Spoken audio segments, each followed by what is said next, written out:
One of the most prominent leaders of organized crime in the 20th century is the subject of a new book, Top Hoodlum, by Pulitzer Prize-winning journalist Anthony DeStefano. I spoke with the author at the Mob Museum recently. His subject had ties to Las Vegas, but we started with a thumbnail sketch of Frank Costello.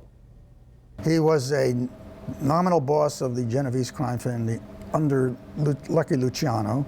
And when Luciano went to prison and was subsequently deported, it was Costello who took over command. He'd started on the East Coast with street crime, worked up to bootlegging during Prohibition, but found his calling in gambling rackets, which included looking to the West. Costello's interest in Las Vegas centered around the Flamingo Hotel with Bugsy Siegel. Bugsy Siegel was an old compatriot of his from back in the days in New York City. But if Costello preferred to stay in the background, that ended with a series of 1950 Senate hearings. The star witness was Frank Costello, the boss of the most powerful crime family in America. And when he did that, he became sort of the face of organized crime, because at that point, the Kefauver hearings were taking place when television was in its early stages. I don't care to answer any questions, Mr. President. Costello served time for contempt and later was again investing in Las Vegas. The old Tropicana, because his old friend from the gambling days, Phil Costello,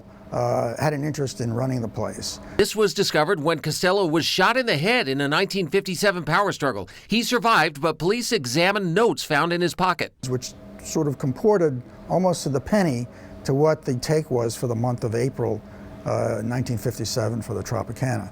Costello was never charged, but in the wake of the assassination attempt, decided to semi-retire. And he died in the end in a hospital bed from the effects of a heart attack, but he died a free man.